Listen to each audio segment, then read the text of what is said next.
বাংলাদেশ বিমান বাহিনীর জন্য ১২টি 4++ জেনারেশনের J-10C যুদ্ধবিমান কেনার পরিকল্পনা এখন আলোচনার কেন্দ্রে আছে।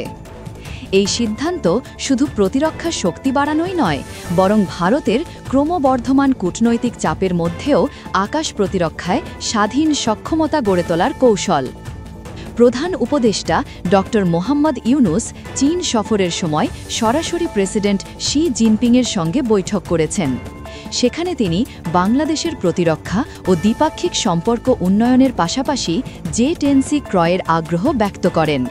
কেন এই সিদ্ধান্ত এত জরুরি? বাংলাদেশ বিমান বাহিনী বর্তমানে ৩৬টি F-7 ফাইটার অপারেট করছে, যার বেশিরভাগই পুরনো এবং সম্প্রতি একটির দুর্ঘটনা সতর্ক সংকেত দিয়েছে।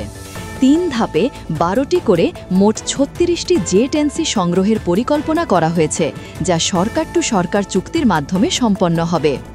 কিন্তু কেন J-10C? এই ফাইটার বিশ্বে ব্যাটেল প্রুফ হিসেবে স্বীকৃত এবং দক্ষিণ এশিয়ার প্রতিপক্ষ ভারত ও মিয়ানমারকে চাপে রাখতে সক্ষম। PL-15 এয়ার টু এয়ার মিসাইলের সঙ্গে J-10Cর কম্বিনেশন প্রায় অপ্রতিদ্বন্দ্বী। পাকিস্তান ইতিমধ্যেই ভারতের রাফাল ও সুখোই যুদ্ধবিমানের বিরুদ্ধে এর শক্তি প্রমাণ করেছে। বাংলাদেশও পাকিস্তানের মতো উন্নত রাডার ও অ্যাভিওনিক্স কাস্টমাইজেশনের পরিকল্পনা করছে, যা রাফালের আধুনিক রাডারকেও চ্যালেঞ্জ জানাতে সক্ষম হবে।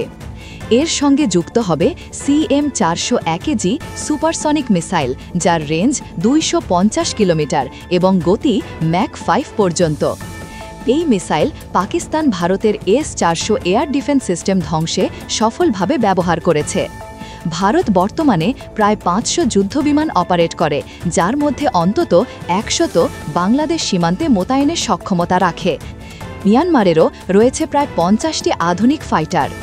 প্রতিরক্ষা বিশেষজ্ঞর মতে ২০৩৫ সালের মধ্যে বাংলাদেশের কমপক্ষে ১০০টি চতুর্থ প্রজন্মের যুদ্ধবিমান প্রয়োজন, তাই এখনই এই ক্রয়কাজ শুরু করা অত্যন্ত জরুরি। J-10C শুধুই একটি যুদ্ধবিমান নয়, এটি বাংলাদেশের আকাশ প্রতিরক্ষার ভবিষ্যৎ নিরাপত্তার জন্য গেম চেঞ্জার। ভারত ও মিয়ানমারের যে কোনো হুমকির জবাব দিতে এটি যথেষ্ট।